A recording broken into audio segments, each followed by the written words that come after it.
My name is Olivia Brooks. I am 35 years old and thought I had the perfect life with my husband, Daniel Rivera. We had been married for 7 years, lived in a beautiful home in Pacific Heights, and had millions invested in his successful tech company. Everything changed last Tuesday night. I overheard Daniel speaking Spanish with his business partner, planning to push me aside while they drained our accounts. What Daniel never knew was that I speak fluent Spanish. From that moment, I decided his empire would never be the same. If you are watching this, let me know where you are from and subscribe while I explain how I fought back for what was mine. Before my world fell apart, I was living what many people would call the American dream. I had graduated from Harvard with an MBA and quickly built a career as a financial consultant for tech startups in Silicon Valley. My skills in analyzing businesses and spotting potential in new technology made me highly sought after. I was independent, successful, and happy with my career path. Everything shifted when I met Daniel Rivera 8 years ago at a tech conference in San Francisco. I was representing a client, and he was showcasing his startup, NextWave Technologies, a small company working on artificial intelligence and data analytics. Our eyes met across the busy hall, and I felt an instant connection I had never experienced before. Daniel was 38 at the time, tall, with dark eyes and natural charm. Born to Mexican immigrants, he had both ambition and charisma that drew people in. When he spoke about his vision for technology, his passion was contagious. I found myself staying at his booth longer than I had planned. We exchanged business cards, and he called me the very next day. Our first date was at a small Spanish restaurant in the Mission District. I remember how he confidently ordered for both of us in Spanish, which impressed me. That night we talked until the restaurant closed, about everything from business trends to our favorite books. We connected on an intellectual level, and it felt rare. Our relationship moved fast. Weekend trips to wine country, long talks about business strategies, and countless moments where I felt like I had finally found someone who understood both my mind and heart. After 6 months, Daniel proposed during a sunset sail on San Francisco Bay. The ring was a family heirloom, an emerald surrounded by diamonds. Our wedding was grand, held at a Napa Valley vineyard with 300 guests, including well-known names from Silicon Valley. I wore a custom gown, and Daniel looked sharp in his tuxedo. I truly believed we would build a life together forever. At that time, NextWave Technologies was still struggling to grow. Daniel had innovative ideas but not enough funding. After many discussions, I invested in his dream. I put $2 million from my inheritance and savings into his company. That money allowed him to hire the best talent, upgrade infrastructure, and speed up development. It was most of my personal wealth, but I believed in him. The agreement was that I would own part of the company and have a say in big decisions. With the new capital, we bought our dream home in Pacific Heights, a 4,000 square foot Victorian overlooking San Francisco Bay. It cost $3.5 million. We renovated it into a perfect home, proud to host events there. Those early years were magical. We traveled often, from the Maldives on our first anniversary to Italy and Japan in the following years. Daniel was attentive and loving, planning surprises and gifts even with his busy schedule. I eventually left my consulting job to become CFO of NextWave. It made sense. He handled product development and I managed finances. We worked as true partners. I thought we built everything on trust and respect. Daniel often asked for my opinion and supported me in both business and personal life. On our 5th anniversary, he surprised me with a trip to New York and Broadway tickets. Under our leadership, NextWave thrived. Within 5 years, the company's valuation reached $50 million. We had offices in San Francisco, Boston, and Austin, with over 100 employees. Big companies relied on our software. The media praised Daniel as a rising star, and investors lined up. At the $50 million mark, we hosted a huge celebration. Daniel gave a speech thanking me publicly, calling me his brilliant wife. Everyone applauded, and I believed him. Our home became a hub for dinners and networking events. We were seen as a power couple in tech. I thought life was perfect. A successful career, a loving husband, a beautiful home, and a bright future. But cracks had started to form. 6 months ago, Daniel began changing his schedule. Meetings ran late. Client dinners dragged on. Weekend work became more common. At first, it seemed normal, but gradually I realized he was less available. He started locking his laptop with new passcodes, something he had never done. Calls were cut short when I walked into his office. When I asked, he blamed security needs for new contracts. Around this time, a new person entered our lives. Adrian Torres, a 40-year-old Colombian entrepreneur with strong ties in Latin America, began showing up at our events. Daniel introduced him as a potential partner to expand into South America. Adrian was confident, wealthy, and well-connected. He and Daniel quickly grew close, often talking in Spanish for hours. Adrian joined us for dinners, bringing expensive wine and sharing stories about his business network. On the surface, he seemed valuable. With him came Sofia Morales, a 28-year-old marketing executive he introduced as his associate. She appeared at company events, always polished and close to Daniel. I noticed her hand resting too long on Daniel's arm, her laughter too enthusiastic at his jokes. Slowly, the atmosphere at home shifted. Daniel began taking private calls in Spanish, thinking I could not understand.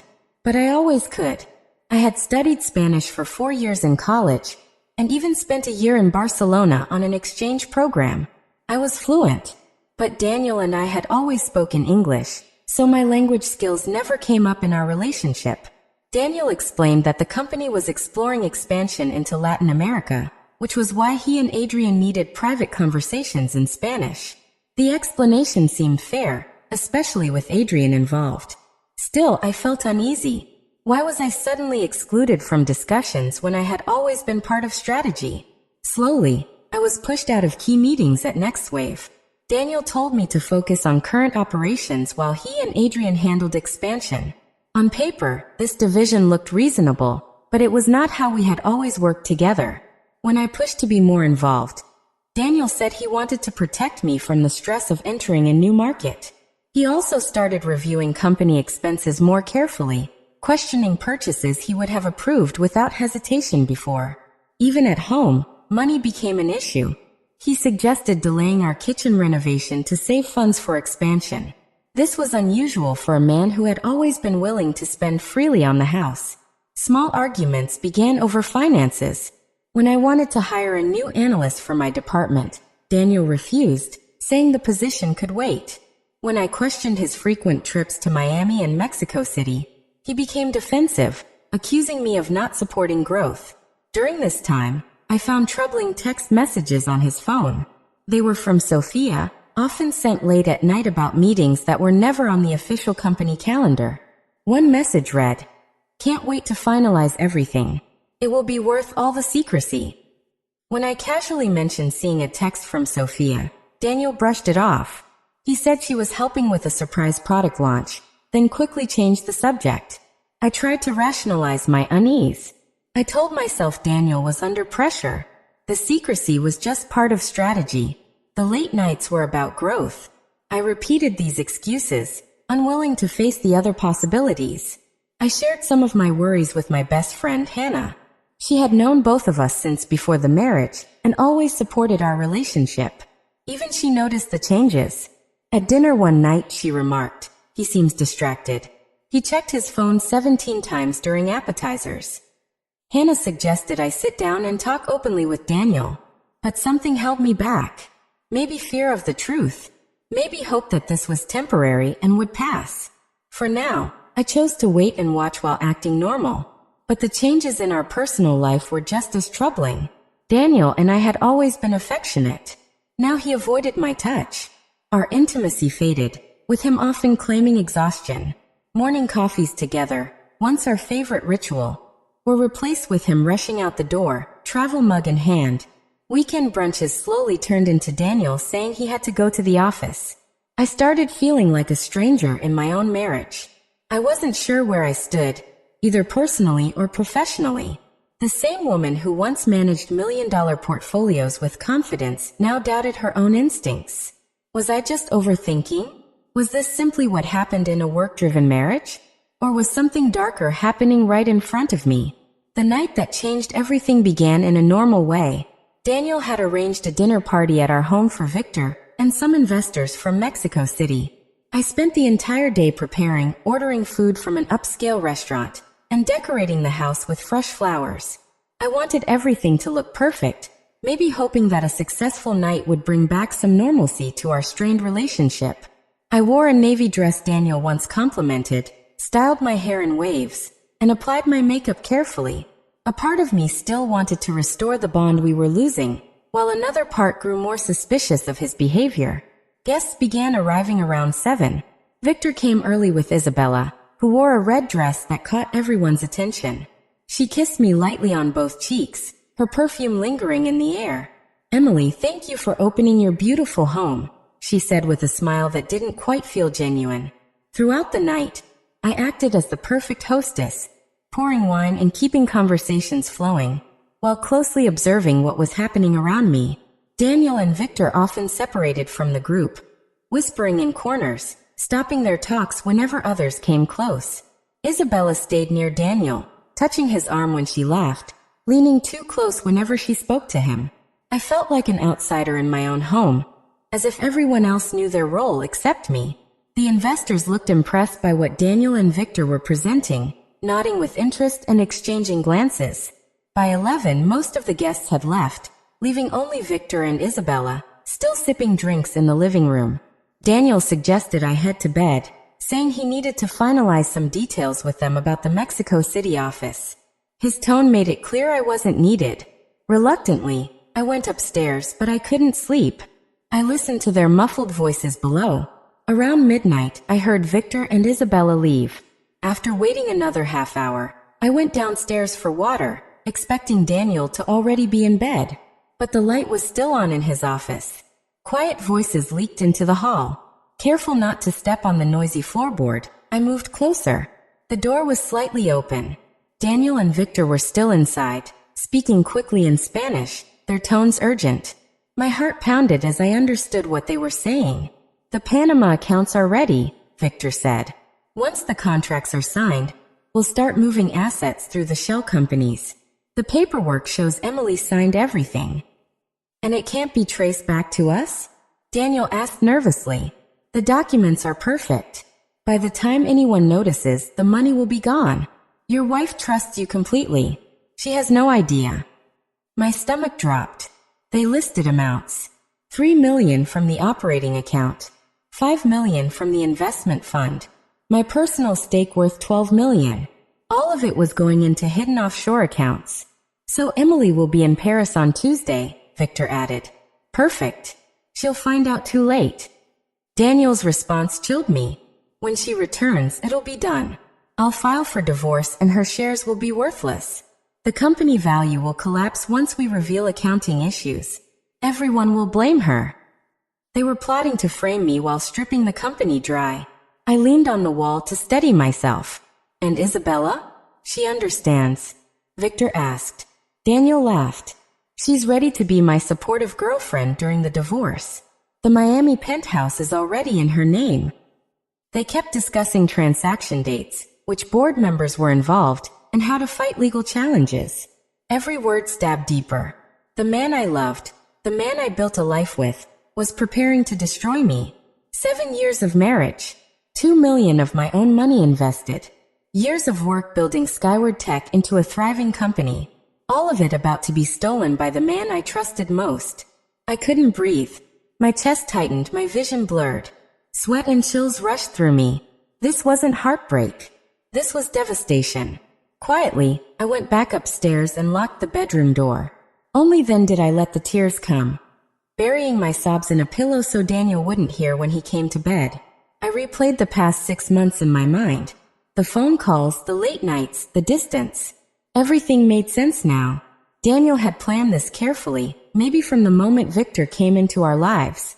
I thought about my inheritance invested in Skyward Tech, my savings from years of work, our home, and the employees depending on the company. All of them were pawns in this scheme. By dawn, the shock turned into cold, sharp anger. Daniel had underestimated me. He only saw the trusting wife. He didn't know what I could do when betrayed.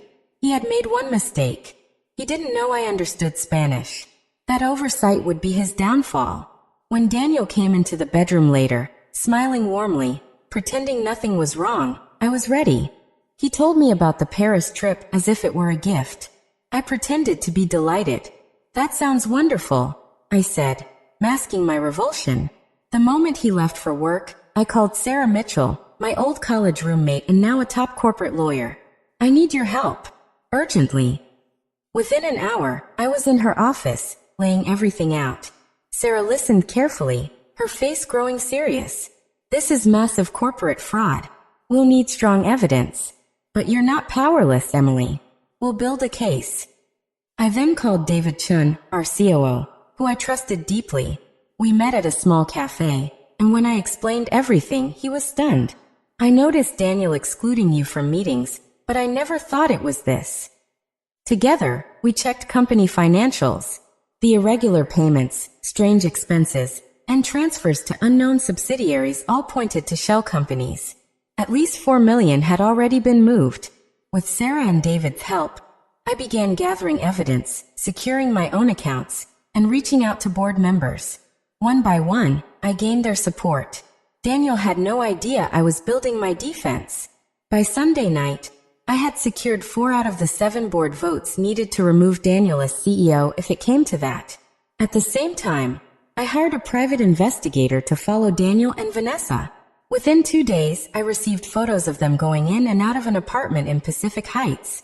That evidence confirmed their affair had gone beyond business. The pictures were painful to see, but they gave me strength. This was no longer just about saving the company or my investment. It was about justice. I could not let Daniel benefit from betraying me. During those tense days, I pretended everything was normal at home. I packed for Paris, made dinner plans at our favorite places, and responded to Daniel's affection with fake warmth. Every smile was an act of self-control. The pressure was crushing. I lost 5 pounds in 4 days. I barely ate, sleeping only in short bursts while my mind raced with details of the plan. Despite the exhaustion, I felt more powerful than ever. I was fighting back. I was taking back what was mine. On Monday night, our last evening before I was supposed to leave, Daniel took me to Gary Denko, the restaurant where we celebrated our first anniversary. He ordered champagne, toasting to our success and future together. He gave me a platinum bracelet, saying it was something to remember him by while I was away. I thanked him with a smile, knowing this was not love but a final payoff before his betrayal. "I'll miss you," Daniel said, holding my hand. "It will be a busy week, but I'll be counting the days until you return." I smiled and squeezed his hand. "I have a feeling this trip will change everything for us." He nodded, thinking I meant it in his way, completely blind to the truth. That night, lying in bed beside him for the last time, I stared at the ceiling. How had the man I loved turned into someone capable of such betrayal? Had he ever really loved me? Or was I just a step in his ambitions? The questions had no answers. What mattered now was the future I was about to build. As Daniel drifted to sleep, I promised myself that tomorrow would be the beginning of my new life. By early morning, the final steps of my plan were set. Vincent confirmed the emergency board meeting for 2 o'clock, the exact time Daniel and Marco planned to sign their agreements. Sophia had the legal documents ready. The accountant had tracked the money and flagged which accounts to freeze. Everything was prepared. All that was left was for Daniel to drive me to the airport, believing I was leaving for Paris. Instead, he was about to face the consequences of underestimating me. Tuesday morning felt strangely calm. I finished packing clothes I would never wear in Paris, choosing instead outfits for the board meeting later that day. Daniel stood in the doorway, checking his watch, impatient to drop me off and start his plan. "Do you have your passport?" he asked. "Right here," I said, patting my bag. "All my documents are on my phone too." Daniel loaded my suitcase into his Audi, talking about Paris cafes and neighborhoods I should explore. He had clearly practiced this scene. The perfect goodbye for a wife he thought would return to find her world destroyed. The drive to San Francisco airport was filled with casual talk. Daniel asked about my upcoming meetings, even giving tips on presenting to the French team.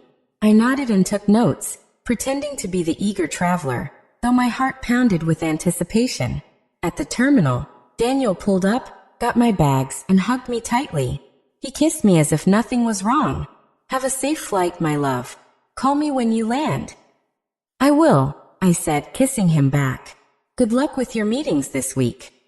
A flicker of something crossed Daniel's face at my words. Maybe guilt, maybe hesitation, but it vanished quickly. He waited until I walked into the terminal before driving off, no doubt calling Marco to confirm that phase 1 of their plan was complete. What he didn't know was that Sophia was waiting just inside for me. The moment his car left, I turned away from security and headed toward the parking garage. I wasn't boarding any flight. He bought it completely, I told Sophia as we hurried to her car. Perfect, she said. Vincent just texted. Daniel's already back at the office with Marco. They have no idea what's about to hit them. We drove to Sophia's office, which we had set up as our command center. The forensic accountant, 2 other lawyers from her firm, and Vincent were waiting, surrounded by laptops and documents. The board members are confirmed for 2 o'clock, Vincent reported. He explained that Daniel had his own meeting with the Mexican investors set for 3 o'clock, planning to present a completed deal after transferring assets. The timing was everything. We needed the board vote before he could act, but not so soon that he would sense trouble. I went through the evidence again while we waited. The accountant had traced $4.7 million in transfers to shell companies in Panama. The investigator had photos of Daniel and Vanessa entering a penthouse bought with company money. Vincent had found emails between Daniel and Marco, dating back 14 months, outlining their scheme. The worst blow was discovering that Daniel had been undermining me for more than a year. He had been spreading quiet lies about my decisions to investors and board members, setting me up to take the fall. He planned this carefully, the accountant said, pointing to a timeline of suspicious activity. If you hadn't overheard that call, he might have succeeded. The realization was crushing. Our anniversaries, our trips, even the gifts. He had been plotting against me the whole time. By 1:30, we left for the TechVista offices. Vincent had arranged for us to enter through a side door to avoid being seen. We set up in a small conference room next to the boardroom, waiting for everyone to arrive. Through the wall, we could hear Daniel and Marco greeting board members, laughing, and talking about opportunities, totally unaware of what was coming. At exactly 2 o'clock, Janet Wilson, one of our allies, opened the meeting. Daniel launched into his pitch about growth in Latin America. He spoke confidently about partnerships, technology, and profits. Just as he got to the part about financial restructuring, Janet cut him off. Before we continue, we have additional attendees who should join us, she said. That was our signal. Vincent opened the door and we walked in. Daniel's face froze when he saw me. Shock, confusion, and fear flickered across his expression. Emma, he stammered. What are you doing here? Your flight. I smiled and set my portfolio on the table. I decided this meeting was more important than Paris. Please continue. I'm very interested in the restructuring you were about to explain. Marco turned pale, his eyes darting between us. Daniel tried to take control, his voice sharp. Emma, this is a complex matter. We'll update you later. You should rest after your canceled flight. Janet cut him off again. Actually, Emma requested this emergency board meeting to address serious concerns. As chairperson, I granted that request. Daniel looked around, realizing he was losing control. What is this? If there are concerns, I should have been told. The way I was told about the $3 million moved to Meridian Holdings in Panama? I asked evenly. Or the way I was informed about your plan to devalue my shares while I was supposedly in Paris? The color drained from his face. Marco jumped up, trying to leave. This seems personal. Perhaps we should reschedule. Sit down, Mr. Fuentes, Sophia ordered firmly. Your role in this is well documented. Leaving now would look like guilt. Marco sat shaken. The other board members looked confused, waiting for answers. I handed out the documents. This is evidence of a plan to defraud TechVista, transfer its assets and leave the company hollow, all while setting me up as the scapegoat. For 45 minutes, I laid out the evidence. The accountant explained the transfers. Vincent showed how Daniel had pushed me out of decisions. Sophia described the forged documents with my signature. Daniel kept interrupting, but each excuse fell apart. Finally, I played a recording of Daniel and Marco discussing how they would frame me. The board members sat in stunned silence. "I think we've heard enough," Janet said at last. "I call for an immediate vote on Daniel Reed's temporary removal as CEO pending investigation." The vote was unanimous. Security entered and escorted Daniel and Marco out, cutting their access to company systems.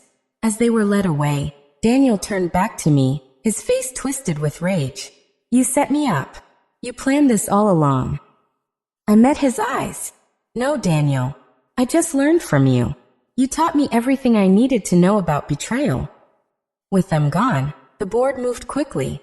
I was named interim CEO. Vincent became CEO. Accounts were frozen, assets secured, and a press release prepared. We worked late into the night, stabilizing the company and preparing to reassure investors. When I finally went home, the silence felt heavy. The house looked like a museum of broken promises. I touched old photographs, wondering if any of it had been real.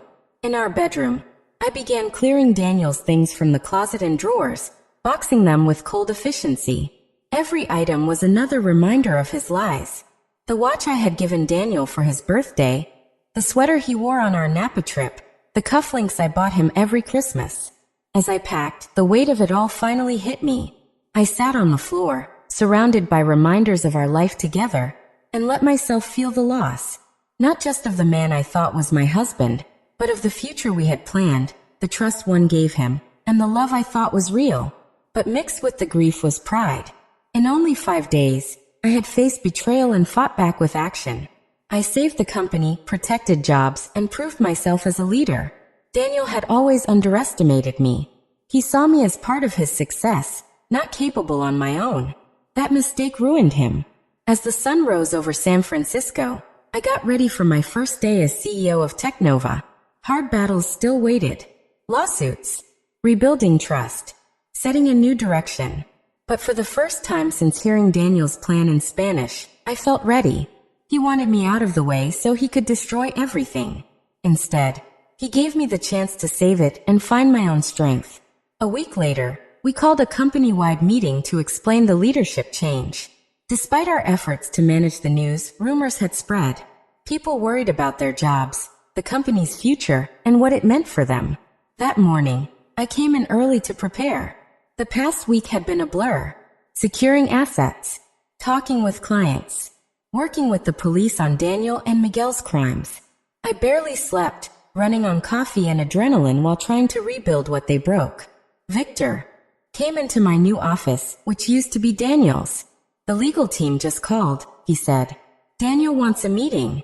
His lawyer says he has proof to clear his name." I expected that, I told him. "Set it for tomorrow with Sophia's office and all lawyers present. Today is about the team." At 10 o'clock, the staff gathered in the big ground floor hall. Tension filled the room. These were people who worked hard every day, now at risk because of executive betrayal. I walked to the stage with Victor and the leadership team. The room went quiet. "Good morning," I said. My voice was steady. "Thank you for coming." For 30 minutes, I explained the basics. Financial problems had been found, the board acted, and I was now interim CEO to lead Technova through the transition. I promised jobs were safe. I told them the company was strong, clients stayed loyal, and our products still led the market. Fear gave way to relief.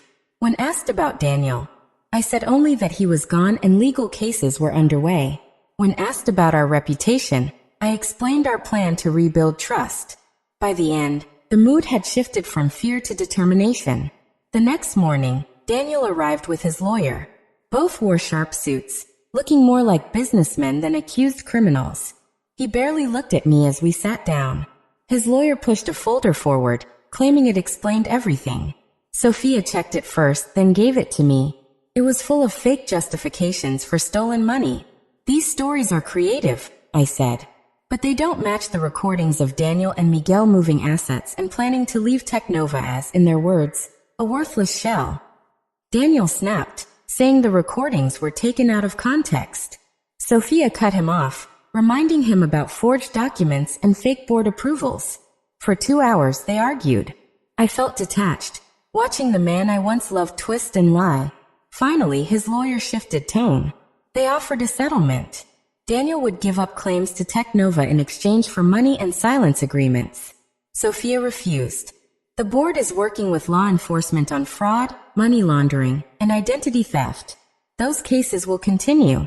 Daniel finally spoke directly to me. You can't run Technova without me. The clients came for me. The investors trust me. Maybe once, I replied. But things change. They prefer a CEO who doesn't steal from the company.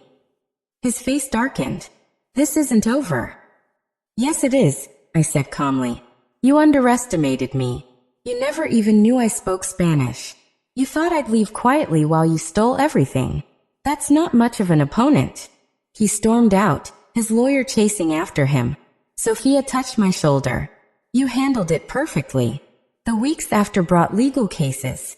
Criminal charges against Daniel and Miguel. Civil suits for stolen money. Immigration got involved too. Meanwhile, I rebuilt Technova. I put in stronger financial systems, met with clients myself, and created a long-term plan with the board. 3 months later, the board officially named me CEO. We had a small celebration. Looking at my reflection that night, I barely recognized myself. Stronger, confident, no longer needing anyone's approval.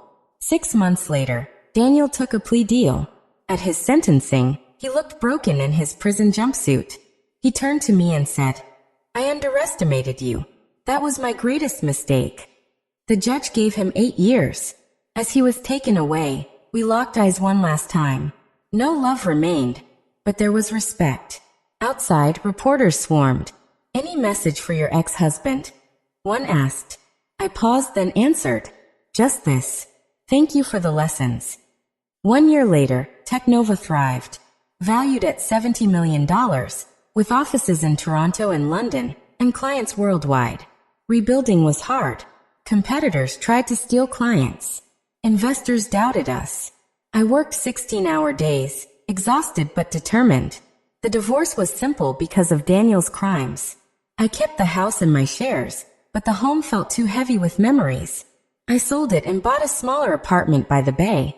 Clearing out the old life was healing. Every item I let go of felt like breaking free.